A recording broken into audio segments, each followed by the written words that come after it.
రాష్ట్రంలోని విపత్కర పరిస్థితులు తెలుసు.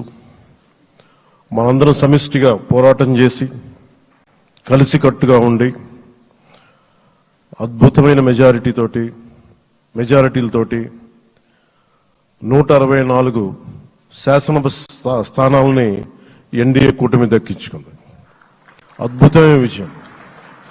21 పార్లమెంట్ సభ్యుల్ని మన సెంట్రల్ హాల్లో కూడా మాట్లాడుతూ ఉంటే అందరికీ ఆంధ్రప్రదేశ్ విజయం, తెలుగుదేశం, జనసేన, భారతీయ జనతా పార్టీతో కూడిన ఎన్డీఏ కూటమి విజయం దేశం మొత్తం చాలా ఒక స్ఫూర్తినిచ్చింది. ప్రతి ఒక్కరి విజయాన్ని వారి వారి రాష్ట్రాల్లో ఎలా దీన్ని ముందుకు తీసుకెళ్లాలి, ఒక్క ఓటు చీలకుండా అలయన్స్ అంటే ఎలా ఉండాలి అనేది మన ఆంధ్ర ప్రాంత ప్రజలు, మన ఆంధ్ర రాష్ట్ర ప్రజలు మనందరం కలిసి కట్టుగా చూపించాం. 2021 మార్చి 14న ఇప్పటం సభలో నేను ఒకటే తెలియజేసుకున్నాను, ఆ ప్రభుత్వ వ్యతిరేక ఓటుని చీలనివ్వను.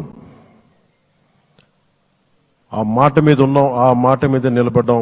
ఒడిదుడుకులు ఎదుర్కొన్నాం, తగ్గాం, కానీ నిలబడ్డాం. ప్రజల నమ్మకాన్ని పెంచాం. అద్భుతమైన మెజారిటీతో ఈ రోజున మనం ప్రభుత్వాన్ని స్థాపిస్తున్నాం.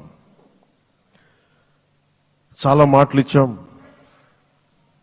పొద్దున కూడా జనసేన లెజిస్లేటివ్ పార్టీ మీటింగ్లో నాయకుడిగా ఎన్నుకున్న సందర్భంలో మాట్లాడుతూ మనం చాలా మాటలు ఇచ్చాం. ఇది కక్ష సాధింపులకి సమయం కాదు, ఇది వ్యక్తిగత దూషణలకు సమయం కాదు. ఇది 5 కోట్ల మంది పైగా ప్రజలు మన మీద నమ్మకాన్ని పెట్టుకున్నారు. మన మీద మనందరం ఉమ్మడిగా, మనందరం సమిష్టిగా ఆంధ్రప్రదేశ్ ప్రజలు ఏ అభివృద్ధి అయితే కోరుకుంటున్నారో మనందరం సమిష్టిగా దీన్ని ముందుకు తీసుకెళ్లాలి, అభివృద్ధి పథంలో నడిపించాలి.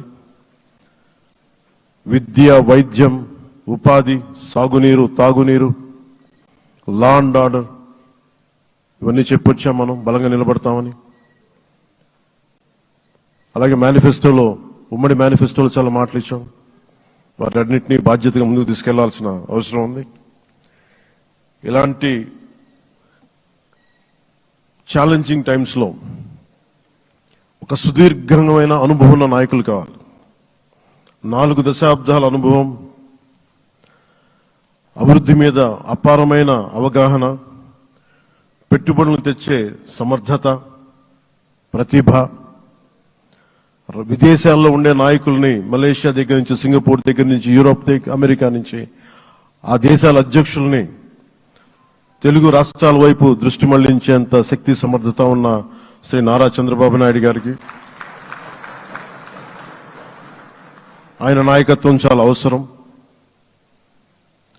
ఆయన అనుభవం చాలా అవసరం.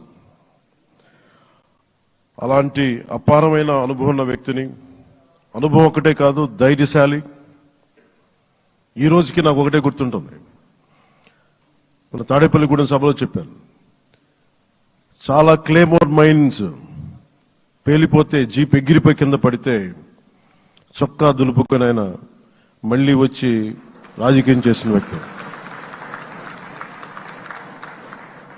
ఈ రోజున సైబరాబాద్ ఉంది అంటే అది శ్రీ చంద్రబాబు నాయుడు గారి దార్శనికత. అలాంటి వ్యక్తి,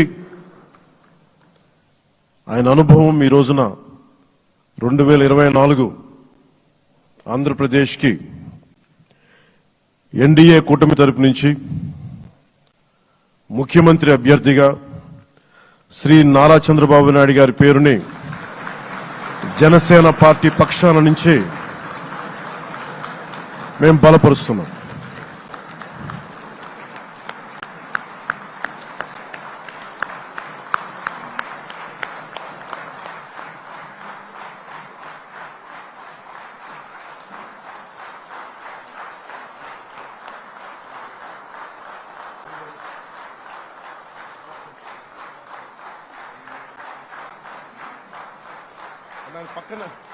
ఇది నేను ఆయన పక్కన పెట్టుకుని చెప్పాలి.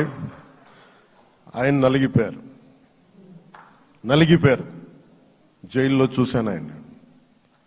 పాపం భువనేశ్వర్ గారి బాధను చూశాను. నేను అనుకున్నాను, అమ్మ మీరు కన్నీళ్ళు పెట్టకండి, మంచి రోజులు వస్తాయని చెప్పిన మంచి రోజులు వచ్చినాయి. వారికి మనస్ఫూర్తిగా వారికి నా హృదయపూర్వక శుభాకాంక్షలు. మీరు అద్భుతమైన పాలన ఇవ్వాలి అందరికీ మనస్ఫూర్తిగా మీకు నేను తెలియజేసుకున్నాను sir.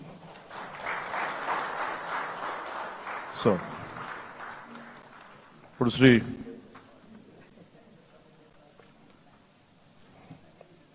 Bharatiya Janata party sir